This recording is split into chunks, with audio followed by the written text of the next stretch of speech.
Hello, my name is Dr. Nathalie Bello, and I am a licensed marriage and family therapist who works at the Counseling and Wellness Center of South Florida. And today I would like to talk to you guys about how to express to your children that your family right now is going through a transition. And that transition is that mommy and daddy are no longer going to be husband and wife. So as adults, we understand that that's divorce. We understand that that is the end of a marriage. But children don't see it that way. So today I want to talk to you about how to explain to your children that you're going through a divorce. First and foremost, I think for the stability of the children, and I think all parents want the happiness for their children, the most important thing that has to happen is that you stay civil.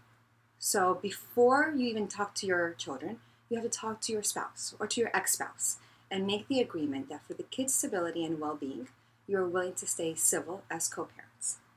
And if you can make that agreement, then this conversation will flow very easily for your children. So you gather them and you have a family meeting, and you want to start asking them, what is it like to be a family? So the first couple of questions I always ask the kids are, what does it mean for you that I am your mommy? And most kids will usually say that you love us, that you do things for us, that you support us, that you take care of us. I say, of course. And they say, what does it mean to be a daddy? Oh, the same thing, that he plays with us, that he likes sports with us, that he talks to us, that he's fun. And then I ask, so what does it mean to be a family? Well, family means that we all love each other, that we're supportive, that we're there for each other, that we take care of each other. I go, exactly. So then I start explaining to the children that families are always going to go through transitions. So when somebody gets married, they typically will leave the house. When somebody goes to college, they leave the house. When somebody maybe gets another job, they go to another state. So families are consistently going through transitions, and sometimes that means that a family member is going to leave the household. And does that mean that we're no longer family? Does that mean that we're no longer mommy and daddy? So I tell them, you guys are all excited to go to college, right? You can't wait to go to college. So what is it going to be like when you leave our home? Does that mean you're no longer our kids? No, mommy, of course not. That means we're still mommy and daddy. We're just living in different homes. I go, that's exactly right. So families are consistently going through transitions. So right now, your family is going through a transition right now. So what does it mean, Maya, that we're going through a transition? I go, well, right now, mommy and daddy are deciding to focus on our friendship instead of focusing on husband and wife. So mommy and daddy are no longer going to be husband and wife. So this is typically when kids will start saying, wait a minute, what does that mean? So what we explain to the children is, well, when you guys were telling us what it means to be mommy, when you guys were telling us what it means to be daddy, when you guys were telling us what it means to be a family, at any point did you say that mommy and daddy and family means that mommy and daddy are kissing, or that mommy and daddy are staying in the same room, or that mommy and daddy are holding hands? And 99.9% of the time, the kids haven't said that. So they say, no, that's not what we said. And I go, exactly. So when someone is no longer husband and wife, that's what it means. It means that you're not kissing, you're not holding hands, and you're not staying in the same room. But it doesn't mean that we're not family, because we're always going to be your parents. We're always going to share the same blood. So it's just a transition. And when people switch from husband and wife to friends, do you live in the same household with your friends? No, I don't live in the same house with my friends, mommy. I go, exactly. So that means that in order to focus on a friendship and to go through this new transition, there's going to be different households. But we want you to understand that we're going to try as much as possible for this not to affect you, because we'll always be your mommy, your daddy, and your family. And everything that you just described of what it means to be a mom, a dad, and a family, we are still going to provide for you. So this is when kids typically start asking, but why? Why is this happening? We don't understand. So that's the next phase of the conversation, is how to explain to kids why this transition has to occur in your family. Okay, so I'm going to go into props and examples of how to go through this. Hi, so this is Dr. Nathalie Bello back for the phase 2 of the conversation. As you see, I have the props on the floor, and I will show you and explain to you what props to choose. But I advise you to have them all ready before the conversation starts. Put them in a bag, put them behind the sofa.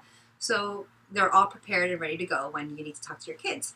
So as we talked in the first phase of the conversation, friends have different type of relationships than husband and wife do. So think about your friends. Think about, the kids that you hang out in school. Do you have to make the same choices? That's what I always ask the kids. And the kids say, no, I don't have to make the same choices as them. I go, exactly. So one person likes one sport, the other one likes the other sport, and you're allowed to pick different sports in a PE. Or if one person likes one snack or one food, you're allowed to pick different things. If you have other children, so let's say they're siblings, I always ask them, as brothers and sisters, as siblings, are you allowed to have different choices? Oh, yes, Mommy, we're allowed to make different choices. Go, imagine if you had to make all the same choices as your brother. What would that be like for you? Oh, that would be horrible, they usually say. Or what it would be like if you had to make all the same choices as your friends? Oh, that would be horrible. Go, exactly. So as you get older, things and choices get a little bit more complicated. And as husband and wife, you have to make the same choice for a lot of major decisions. But as friends, you're allowed to have different opinions. And you're allowed to make different choices. And that makes it a better friendship because you get to go to your own separate homes with different choices. So, in explaining this to the kids, I always set out 2 books, 2 video games, 2 crayons, 2 snacks, 2 sports, and 2 toys. So I'll tell them, okay, so pick one of your favorite colors. So one kid will pick the green one kid will pick the purple one. Okay? Now imagine if you only had to play one video game for the rest of your life. And both kids might pick out the Wipeout because only Mommy likes Just Dance. So they say, no, we only want the Wipeout. Okay? So then they pick the Wipeout. And I say, okay, now pick one book. And they say, well, we really like Pokemon. We don't like the Batman. Okay, so we'll pick Pokemon. Okay, let's see. And I take that one out. Okay, pick one sport. Well, we want to play different sports. One wants to play golf, one wants to play football. Okay? Pick a snack. Well, I hate chocolate, so my brother can take the chocolate, I'll take the graham cracker. Okay? And pick one toy. I'm too old for the Minions. I like Power Rangers. No, I like the Minions. Okay. So then I say, so if you notice, you guys agreed on 2 things, right? So I strategically picked 2 things that I know that my kids would agree on. But there's all these other things that you guys disagreed on. So that's kind of how it is with your mom and your dad. We agree that we love you to pieces, right? We agree that we love you and we will always love you and that will never change. And we also agree on how we want to raise you. We agree that we want to raise you as your mom and your dad, and that we will always be your mom and your dad. So these are the 2 things that we will always agree on. And that's an easy choice for us, right? But all these other choices that you guys made differently, imagine if, because you were brothers and sisters, you had to make the same choice. Would that create problems in your relationship? Would that create problems in your friendship? And they typically say, yeah, that would be horrible if I had to play football when I want to play golf. Or, yeah, that would be horrible if I had to color with a purple marker when I hate purple. I go, exactly. So with adults, it's not as simple as a sport or a color. It is finances. It is work. It is, extracurricular activities. It is generational decisions. It is estates. So I typically will use big words that maybe kids don't understand, but they understand the gravity of, wow, that is a big decision. So typically kids will be like, wow, that sounds really confusing. I go, yeah, sometimes being adults makes confusing decisions that you have to do. And it's very difficult to have to agree on those decisions. But as friends, it is awesome because I get to make this choice and Daddy gets to make this choice, and we don't have to argue about it because we get to make separate choices. And as friends, we get to do this separate thing, and we don't have to argue about it because we respect each other's differences. And as friends, we get to choose this, and as friends, we get to choose this. So as friends, we don't have to argue anymore because we have the ability to make separate choices. But these 2 that we agree on will always be that we love you and that we will always be your mommy and your daddy. And that we always agree on.